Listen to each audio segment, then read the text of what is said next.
We have come this far by faith.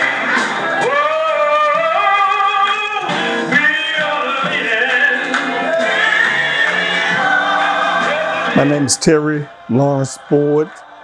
I am the son of Annie Mae Boyd and Isaiah Lawrence Boyd Jr.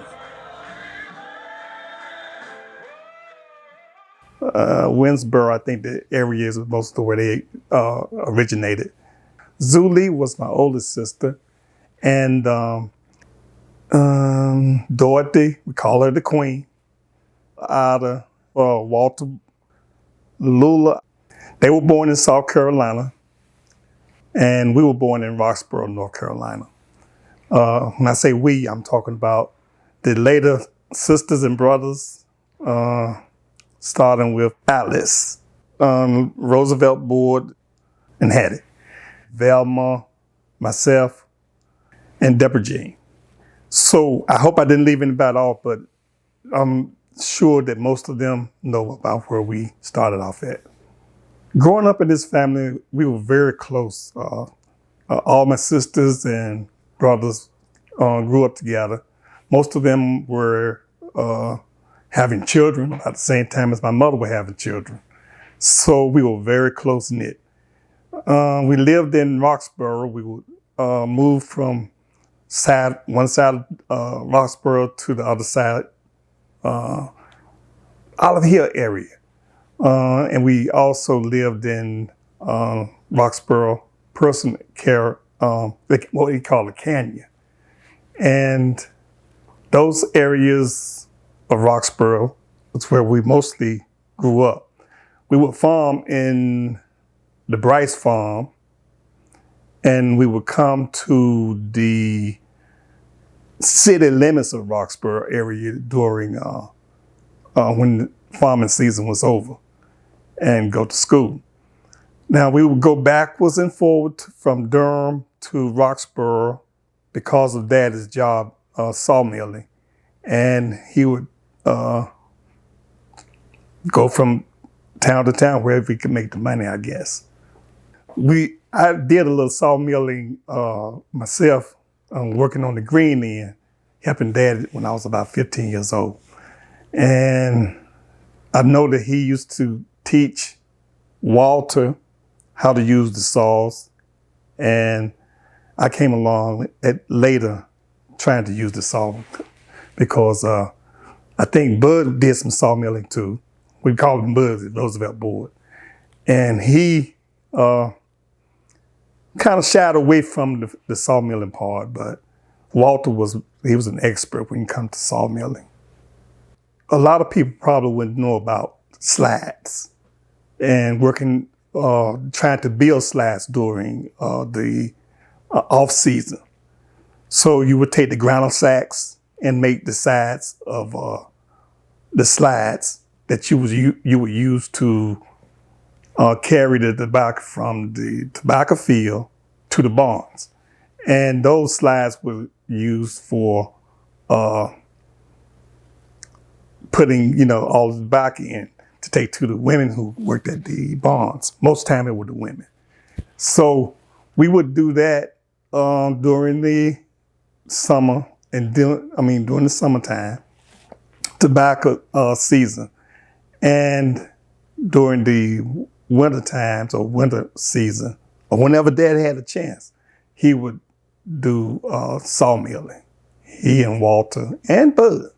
So we were just like we used to go to church. We worked from sun up to sundown. We went to church from sun up to sundown. So that was the way things were there. Shady Hill Baptist Church was our main church where we would go to. Sometimes we would go to Old Mount Zion, but it was mainly Shady Hill. Daddy was the deacon at Shady Hill, and he was well known in the community as being a big spokesperson. He had a little group that we used to sing and did pretty good with that too. But I don't remember the names of the groups. We probably ask some of the other siblings. They could tell you the names of the groups. And he would play a piano, and I would pick at a guitar, But we did pretty good singing too. Anime Boyd, she was a very, very loving woman. She was very caring. She knew how to handle Isaiah Boyd. She was, and she didn't do it with force. It was just a loving way. And she would cook, and she was like the backbone of the family because everybody would always come around her. They wanted to be around her. Now, Dad, he would take the responsibility as being, the spokesperson, but Anime Boyd, I think that she was the backbone. Butler Pearson was my grandfather on my mother's side, and she had a sister, we call her Aunt Fanny, who kind of kept everything together on their side too. So they stayed most of the times within a rock throwing distance from us, and wherever we went, it looked like they were always around. I think that Daddy took the responsibility of taking care of Mama's family, because they, at the time when I was growing up, they were kind of sickly. So he would always take the time to do whatever Mama told him that needed to be done. So my father's side, they stayed close. We were involved with Aunt Candy, Uncle William, Aunt Maddie. She would come to visit us sometimes. It was like we were always around my father's children, my father's siblings. So we knew their children, Uncle Nay, Uncle William's children. It was like we grew up together. So that was before the family reunion even started. So we were always close. Uncle Book's children, we played with them a lot. Nathaniel and Booker T, Bobby and Bear. It was just fun times, man. So when we would go to South Carolina, we would always see Gloria and Gloria's sister and the brothers. We played with them. It was just like, time, playtime. And Uncle Nay house is where we usually ended up going just about every time we go to South Carolina. And that would be times with Phyllis and Tracy. It was just fun times, man. So we were always close, just good family. It's just so many things that happened during those times before the family reunions came. And we would always get together. And the first thing that they would do when they got together was sing a song. And they would sing and just be happy. And the next thing that they would do, they would eat the table empty. So we did all of that. That was long before the family reunion began. I went in the Army in 74, I think, 74. And I didn't know much about what was going on with the family except for letters that I was receiving from what was going on. So I kind of missed out on the beginning of the family reunions. Your grandmother, Ida Green, she made sure that we knew our family.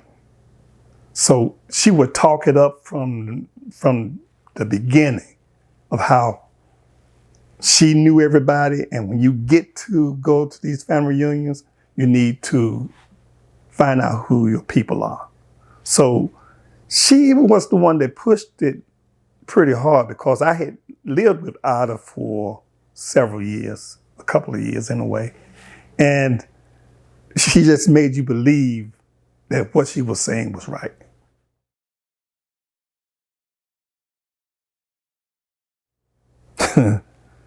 All of them were great, man. It's hard to pick, one from the other. I kind of thought a lot about Virginia. I think we went to Virginia. That was nice. The Durham reunion that my brother Roosevelt did, that was fun, man, because it seemed like it brought everybody back to being close to each other. Rock Hill was good. I can't put one over the other, to be honest with you. You know, Roxborough was good. I mean, they're all good, man. What are some ways that you traveled to reunions in the past? I've never rode on buses because I never cared much for buses. I got out of buses and airplanes, you know, being in the Army. So I did not care for traveling, only just driving myself. I usually drove myself. And how far have you gone? I think Tennessee, Memphis, Tennessee. Now, that was a great reunion too. I mean, you know, I can't tell you, you know, one from the other, man. They were all great, man. What about that Dallas trip? Do you remember driving to Dallas? Oh Lord. Yeah, that was fun. I got video on that. That was great, man. I forgot about that one. Talk about that trip a little bit. That was the trip we got all our sisters and brothers together, and Bruce, my cousin Bruce, Lucy's sister, and brother-in-law. And I think we had about 17 passenger van. That trip was hilarious, man. We had so much fun. They would get off at different stops, and each stop that we got off at, it was like a new adventure. It was so funny. And my sisters and brothers were so hilarious, man. They were good the whole time. During that trip, I think we let Deborah drive for a little while, and she scared us so bad. I think she may have got about 10 miles, and we decided we better, you know, I better wake up to drive. Bruce Cash, he wouldn't even move out of his seat. He wouldn't help drive. I think Lucy tried to drive for a minute, and that was a scary time too. So I think I ended up driving most of the way. But it was beautiful, man. We got there. When we finally got there, it was just like, you know, all the fun. The fun was just beginning. So we had, I think, who was that? Lucy. Lucy had set up a nice reunion where it was a play. She had a full play, and she also included, you know, several people in the play, and it was a nice play. And when we also went to a bull riding trip. That was great. That was a great reunion. So, you know, if I was to go through each reunion that we've gone through, it would take too long for us to even put this on film. So I have to take my hat off to the women that we have in our family. They are strong and smart women. And all you got to do is just give them a note, and they'll take the whole keypad. They just run with it. So I have watched them carry the family reunions to perfection. Take my hat off to my uncles and my dad too, and their parents. They set a great example. So with the example they set, you got so many younger people that can take the torch and carry it on without a problem. So what I would love to see is the younger people take more incentive to get involved. How are you going to get that to happen? I don't know, because the younger group have their own way of doing things. So that's what I would love to see, the younger people, even my own children, do more, get more involved in trying to set up the family reunions. Don't you edit this out, man.